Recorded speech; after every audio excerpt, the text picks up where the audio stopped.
Hello everybody, this is Blade Cross EXE, and it's time for another Transformers review. This is the Transformers Classics Megatron. Yeah, this is one of the last times, at least here in the North American market, where Megatron transformed into a gun that could be held by a person. And, yeah, very tiny gun. You know, definitely not made for adult hands. Got a nice clicking trigger. I guess it'll go well with my Soundwave cosplay that I do. I got a little Soundwave hoodie, and a friend of mine, you might remember him from back in my really early videos, the one who helps me build cosplay armor, actually built me a Soundwave helmet, so I've worn that to con a couple of times. Worn that to conventions a few different times. And now I got Megatron I can carry around with me, because Soundwave was one of the ones who used Megatron kind of frequently during G1. The gun mode is definitely modeled after a Nerf Maverick. You know, the little 6-shot revolver looking deal. It does look kind of silly with the scope. This one did also get released in Japan in more cartoon-accurate colors without the neon green and orange tip. It was gray, black, and red. And I'd really like to get my hands on that one someday because it looks better. Although I gotta say, the purple doesn't look half bad while in robot mode. It's just the lime green and the orange that throws me off a little bit. But, you know, American gun laws and gun toy laws be what they be. So, yeah, that's the alt mode. Got a little trigger right here. I actually prefer one thing here. I like to flip down Megatron's toes. If I can get that. There we go. And I like to do that. Just kind of close it up right there. Kind of close up some of that negative space. Besides it just being at a right angle, just pop that into place right there. To me, it's more visually appealing. You can actually look through the viewfinder, or scope, I should say, and you can see it's got a little crosshair back there. You can see it easier on this end. Not really a long barrel to speak of, just a little nub. Alright, now let's get this thing transformed. Just pop it open. I guess you call this thing a shell former, because you look at that. He's all discombobulated in there. It just kind of folds up and the shell just goes on top of him. Not Megatron's proudest form. Robot form doesn't look half bad if these wings weren't obviously just his gun mode, you know, spread apart. Yeah, close down the tabs that connect to each other. Then take the legs, fold them straight down, click that into place. You pop open the heel and the toes. Same on the other foot. Then you pop the legs up. And he can stand on his own 2 feet. This is going to become his right arm, so you're going to rotate that around on the little clicky joint right there. Then this is the chest. You bring it up, swivel it around, and you clip it into place. Fold down the iron sights right here into the armpit. Rotate that around. That's a shoulder. Pop that down.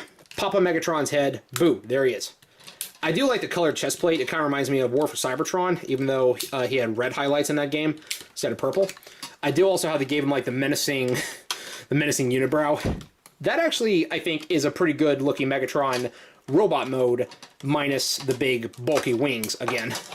If we could just like find a way to remove these for robot mode, then oh wait, that rotates around and pegs into his back. There we go. And then those fold down. His arm is in the way. There we go. Alright, there we are. Classics Megatron. He is a little back heavy, but he can stand straight up pretty well. The fusion cannon is constantly on the bottom of his arm because of how it has to transform for gun mode. So anytime I have him doing a shot, I always rotate the arm around so he's holding it upright like his G1 counterpart. I do love the Decepticon insignia on the side right there, and I do love the detail that you can like rotate this or that. They don't actually move, but the detail is there. So yeah, kind of a nice looking Megatron in robot mode. I really wish this figure would get a re-release. I honestly don't know if it would work well converting it to a tank, like pretty much every G1 adjacent Megatron has been for the past like 20-something years. Maybe not quite that long. I don't know how long it's been. But yeah, this knee got a little bit of paint scuffing because that's the one that plugs in right there to the trigger guard when he goes into pistol mode. Yeah, he's no longer the Walther of yesteryear.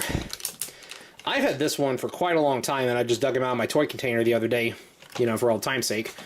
So, compared to some other figures that we've talked about before, how tall does he stand? Well, that's him next to G2 Ramjet from the modern series. Yeah, still very tall and imposing. Let's get Jetfire in here. How tall does he stand compared to Jetfire?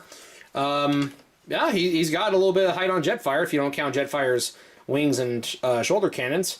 Megatron's just a little bit taller. Quite the imposing figure. Definitely the worthy leader of the Decepticons to rival Optimus Prime. No other accessories came with him, so I don't really have much more to say about him other than that. Let's go over the articulation. No hand swivel. It only moves up and down if you open up that arm panel. The arms can rotate around like that. They can move basically 90 degrees in their elbow, or in their shoulder, rather, and elbow too. They can do that. Shoulder swivel rotates on a ratchet, can do a full 360.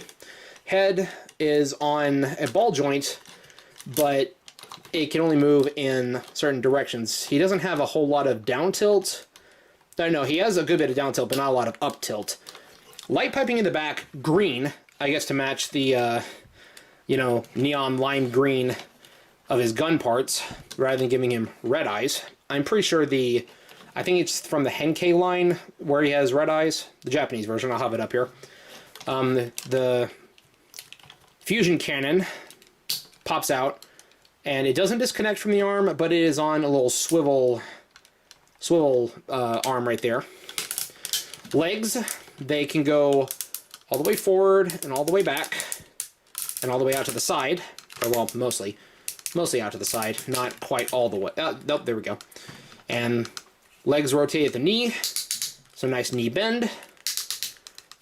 And if you want to rotate it around like that, he can completely contort himself into all kinds of strange positions. That is almost definitely because of how he needs to transform.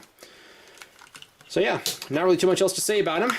I don't remember if there was any media, fiction, comics, or anything related to this guy. And of course I don't have the box because I've had him for 15, 20 years, however long it's been. Yeah. Kind of sad, kind of downtrodden. He doesn't have a lot of stories.